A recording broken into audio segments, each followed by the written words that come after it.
Nanji Podrana, Toxen Sanji Kanji Ngonye, Rasme Shurka Musmus Tunza, Sawe Lama Namla Surate, Kirba Sanji Chua Shikdanye, Yambadruba Shumla Tanda, Sanjine Manere Dambe Chanzo. To Jamso Shabla Surate Lame Chosame Jamso Tojetang Shirke Kuru Pema Shumlanji Shunru Tsunga Kyewe Nyukuye Tanta Trupe Tanjine Trupere Ho Ranjin Lame Drambe Kajela Kosame Jaro Shidru Latsohe Rale Jana Nipere Tujo Tuyo Irmi Jure Shinji Lo.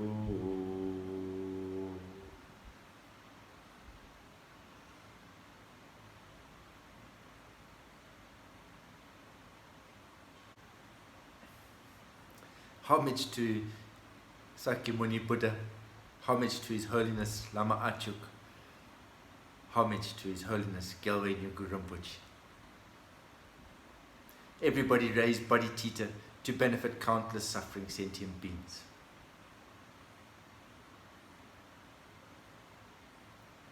May all beings have happiness and all the causes of happiness. May they be free from suffering and all the causes of suffering. May they never be separated from the great happiness, devoid of suffering. And may they forever dwell in the great equanimity, free from attachment and aversion. To sacred Bodhisattva, the precious and excellent mind, where it is not, may it arise. Where it is, may it never decline, consistently growing, rising higher and higher.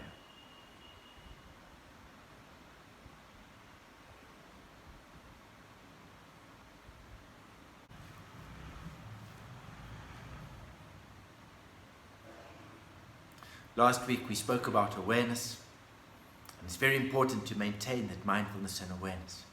It says 6 times a day, check your mindfulness and awareness. But in reality, check it every moment, all the time. Just like we breathe. If we lose awareness, what happens is these negative thoughts, these afflictive emotions arise, and then they take us away. And then they become the actions of body, speech, and mind, and plant the seeds of karma, karmic seeds, the cause and conditions for future suffering. So it's very important to maintain that awareness.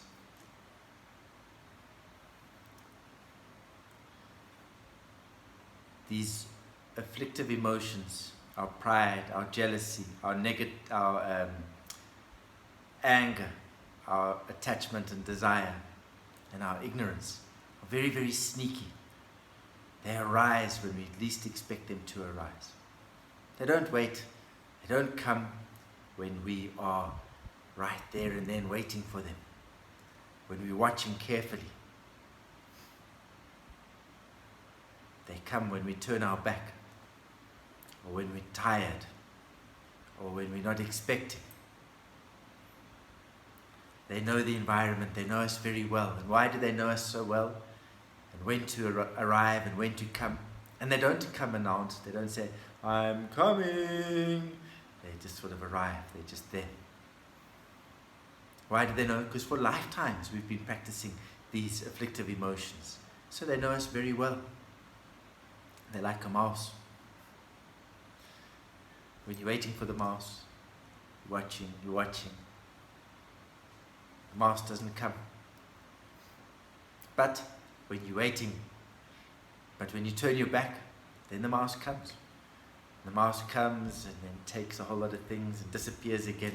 You come back, there's no mouse to be seen, and they've taken a whole lot with them. Just like as well, these afflictive emotions. When we're not observing and we're not watching, they come. And they whisk us away.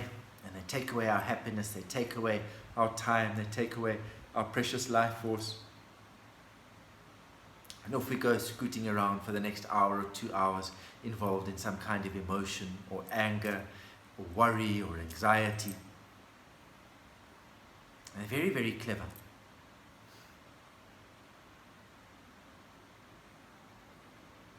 And they arise. 1, 2, 3. We notice them coming maybe, and then we're not able to control them anymore. 5, 6, they become actions of body, speech, and mind.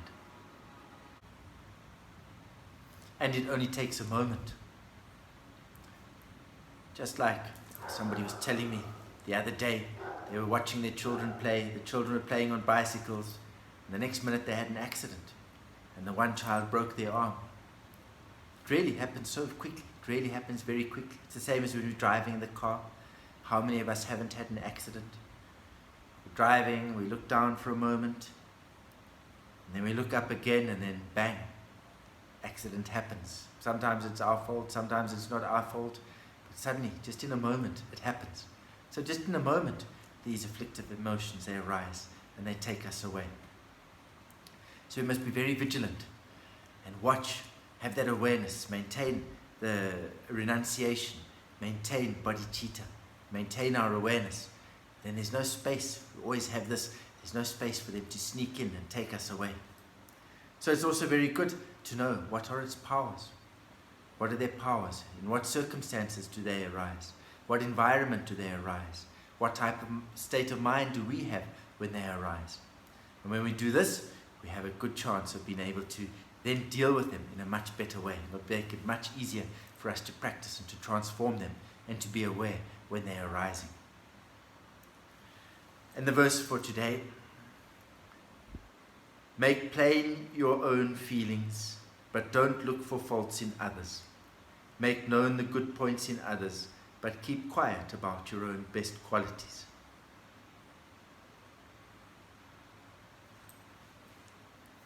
It's very good to be honest with ourselves with respect to our strengths and our weaknesses.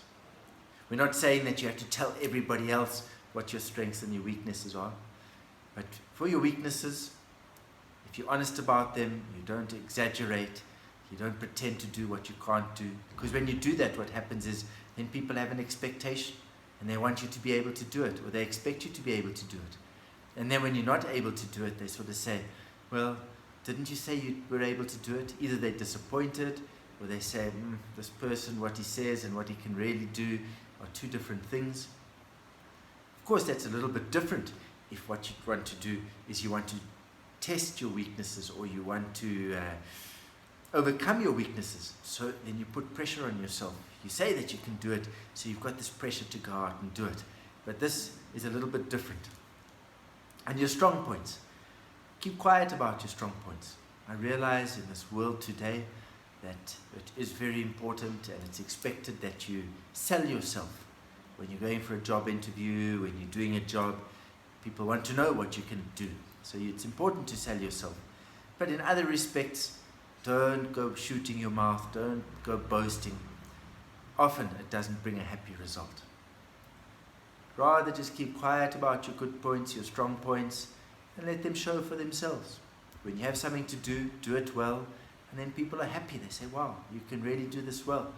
But if you're saying how good you are and everything, when you do it well, maybe they don't say anything, or there's no great, they think, oh, that's the way it should be. You said you were so great. Or they're disappointed because you can't do it the way you said you were, that you were able to do it. And also as well, don't look for the faults in others. So often we're looking for the faults in others, and we want to talk about the faults of others. If other people are really good at something, and they do, let's say they do 90 things good, well, or they excel even at 90 things, or they have 90 good qualities,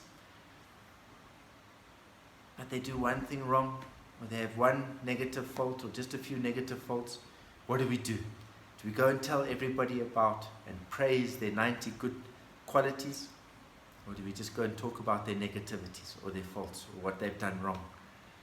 It's funny, people have this way of wanting to talk about what is wrong, what is negative. And sometimes we start thinking, oh, this world, so many things are going wrong, so many things are bad. But in reality, so many things are actually going well. Just that we take them for granted. There's so many things that are going well. There was a a survey done, where they did the survey and they said, all right, what they said, they're going to present this information to people in a different way, the same information. So the one group, they said, this over here is 70% really, really good. And then they told them how it was good, and then the people liked it, and they said, yes, they like this. If they had to buy it, they would buy this. Then the other group, they said, oh, there's this, you must realize that 30% of this is not good. And so the people said, yes, this is not good. And they said, would you want to buy it if it's 30% good? They said, no, we wouldn't want it. Then they said, what they did was they went to the first group that they said there was 70% good. They said, however, we have to tell you that it is 30% of it is not good. And so the people said, oh, and they said, would you still buy it? And they said, no, we wouldn't buy it.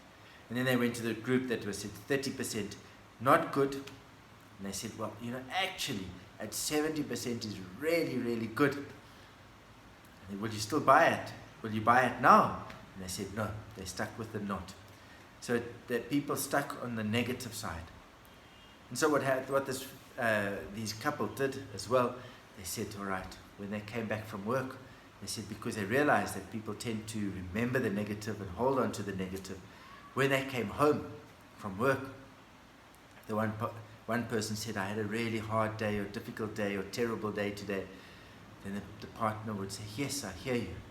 I accept that everything went badly. Before you tell me what went wrong, tell me what went right today, what went smoothly.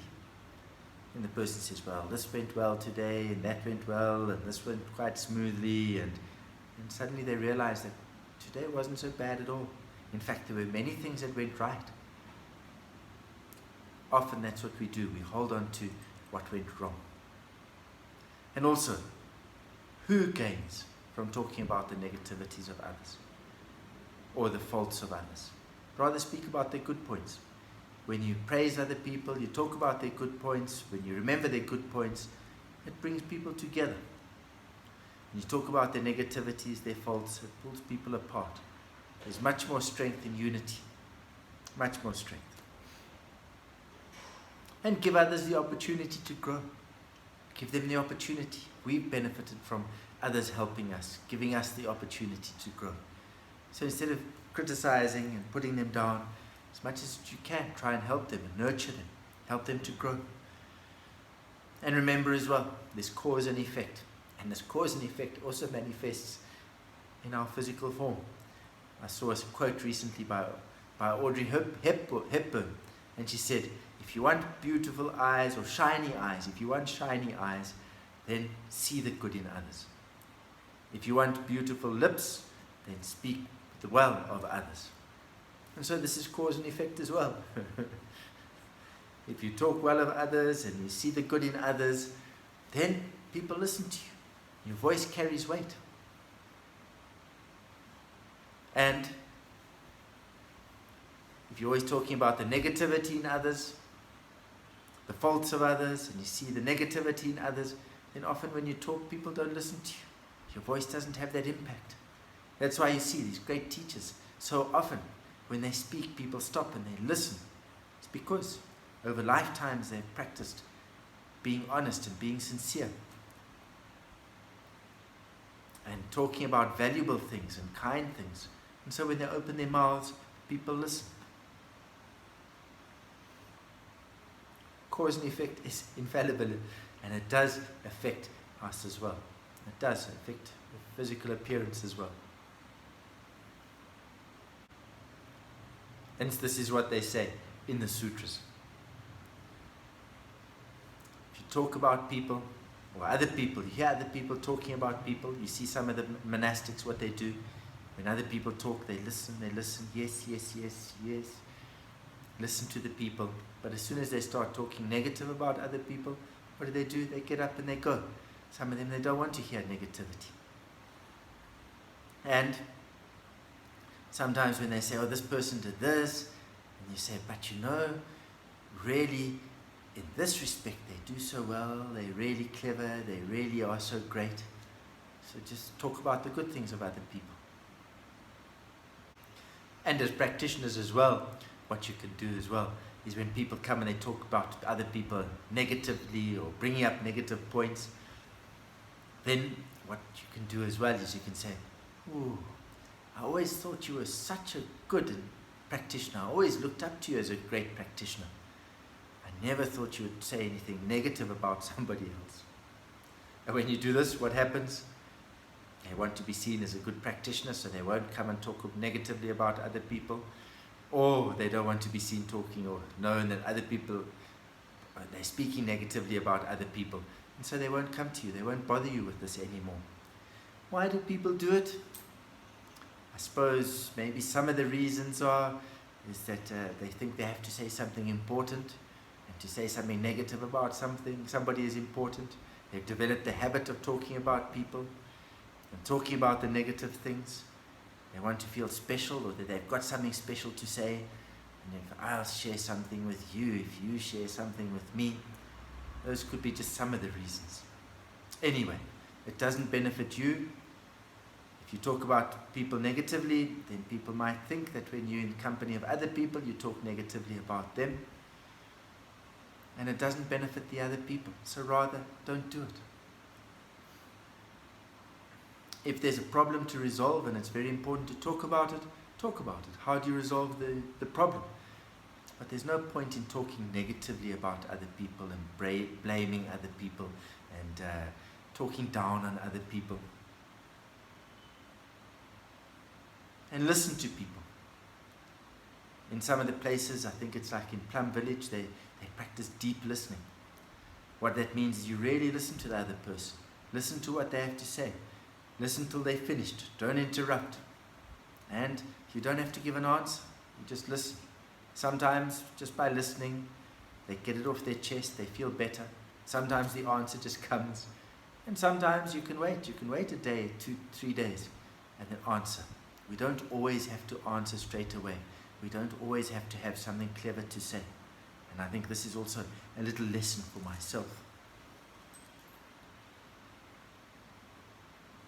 Before you speak, think, what am I going to say? Is it useful? Is it going to benefit people? Is it kind? Is it helpful?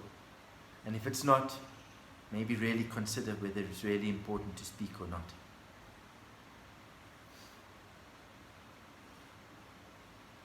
And sometimes we do it out of arrogance as well, which you read from the next 2 lines. Let go of craving for gain and honor, and give up the urge for profit and fame.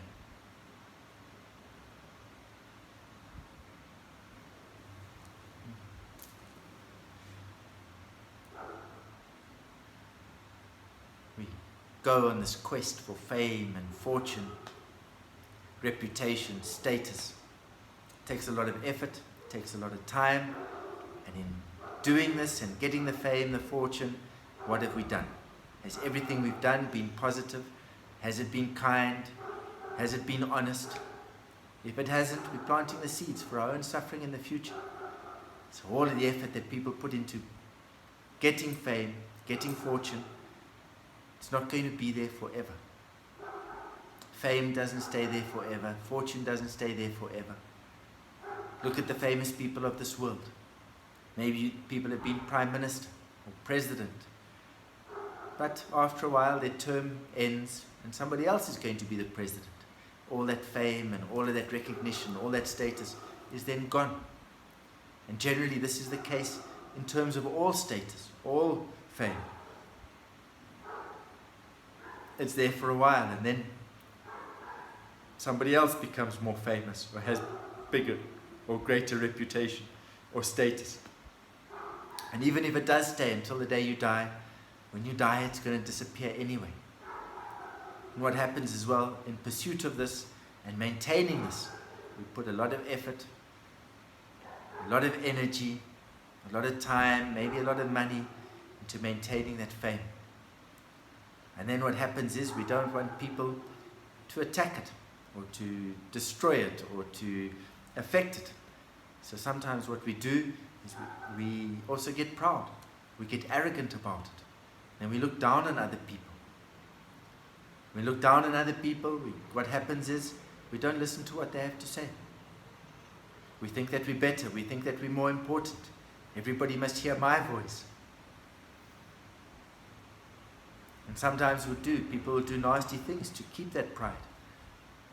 They'll belittle other people, put other people down, say negative things about other people, so that they feel important, so that they look important.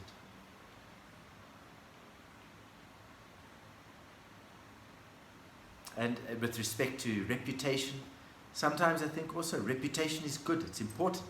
It's important that you have a good reputation. It can really help. If you have a good reputation, then people are more willing to listen to you. You can attract more people. You can be in contact with more people. You can get more reference. But don't be attached to that reputation. If somebody says something or does something that affects your reputation, don't get all angry and want to hurt them or be spiteful or want to get them back, want revenge. Just brings suffering. Do your best to keep that reputation. Make use of it, but don't be attached to it. If you're attached to it, it's going to cause suffering. It's like if you're attached to that pride or status. Eventually it's going to disappear, or something's going to happen to it. Or somebody says something, and then we get all upset and we get all hurt. And sometimes people get depressed as well when they lose their status and their fame. And when we're very proud as well, we lose that opportunity to learn. We don't listen to other people. We don't listen to the teacher. If we don't listen to the teacher, we're not bothered about what other people have to say. How do we learn? Other people may have incredibly interesting things or important or valuable things to say that could really benefit. And if we listen to them, we could maybe save ourselves a lot of problems, a lot of trouble. Or if we really need help, if we're too arrogant or too proud to ask. Sometimes we lose the opportunity to get help. So really, remain humble. Be as humble as possible. Humble doesn't mean that you don't have confidence. In fact, humble people can have a lot of confidence. They can be very confident about what they know, what is going on. And they'll tell you with great confidence. And they'll show great confidence. But it's not pride. There's a difference to pride. Maybe sometimes in different languages or in different countries, pride means different things. But generally, pride and arrogance, the bigger you are, the harder you fall. The greater and greater you puff up your pride or your arrogance, your self-importance, there's the bigger chance that you're going to fall. And it's going to cause unhappiness and suffering. Or if you hurt other people, bringing them down, belittling them, then eventually people are not happy. And they'll look for the opportunity to bring you down. Or else, you plant negative seeds and you're going to pay the price later because that karma. And sometimes also it causes jealousy. Sometimes it causes other people or yourself.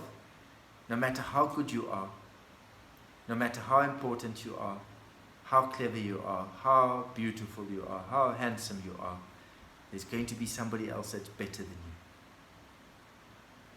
And if you've puffed up with pride and arrogance, when that other person arrives or the situation arrives, you're going to feel uncomfortable, maybe lack of confidence. And negative pride also. When you talk about negative pride earlier, if you have negative pride as well, it affects us, that lack of confidence.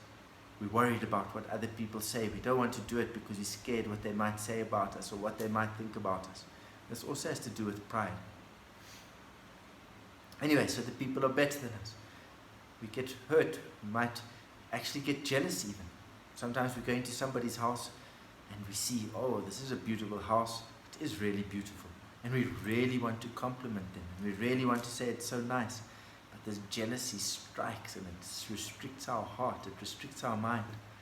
And we want to say something nice, but all that happens, we get that funny look in our eyes and nothing comes out. Or if something comes out, it's a little bit sharp or it's not pleasant. This jealousy pops up anywhere. Wherever and whenever we don't expect it, just suddenly pops up. And it can really hurt. It can hurt friendships. It can hurt relationships. And it hurts us. And again, it doesn't benefit us. It doesn't take away from anybody else. They've got what they've got because of their hard work, because of their good merit, their fortune, their cause and effect. If we want it, then we must go out and create the causes and conditions for us to have it as well. No point in getting jealous about other people, of what they have. If you're jealous about other people, there's less chance that they're going to share with you, that they're going to include you. But if you rejoice and you're happy for what other people have, then people are also happy. They're more happy to include you. And also, by rejoicing, you don't always have to be happy. You don't have to look at what other people have and wish to have what they have to be happy. If you just rejoice in what other people have, if you rejoice in their wealth, if you rejoice in their relationship and their love and their sharing, and you rejoice in somebody else getting the job, and you wish for them to be happy. When you're rejoicing, you're rejoicing. You're rejoicing for yourself or you're rejoicing for somebody else. It's still rejoicing. So also be very, very wary of this jealousy. Jealousy, really, people have even killed due to jealousy before. They plot and they plan how they can get what other people have got. And all they do is they cause themselves mental anguish and unhappiness.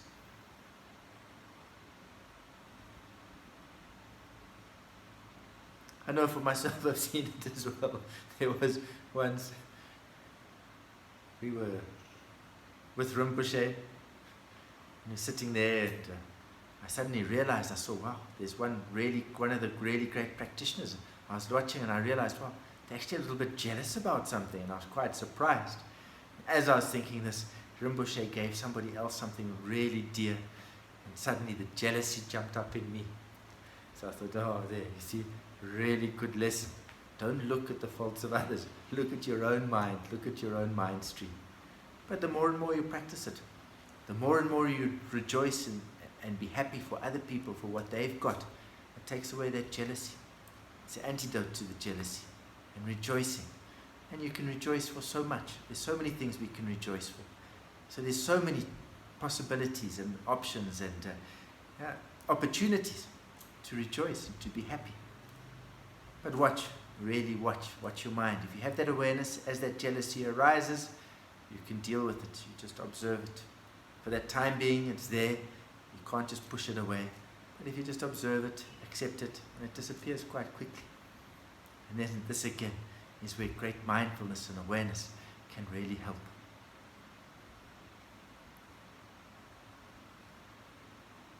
And I think we teach there for today. Let's dedicate these merits first to our precious teachers, Gyalwe Nyugu Rinpoche, Atuk Lam, all precious teachers, and the greatest of gratitude. By this merit, may all obtain omniscience, having defeated the enemies of wrongdoings in the turbulent waves of birth, old age, sickness and death. May all be liberated from the ocean of samsara. Sonam de tamcha zapanye, tonye nyepe dranam kajeja, keka naju balam krupai, zibi tsoli droa sho.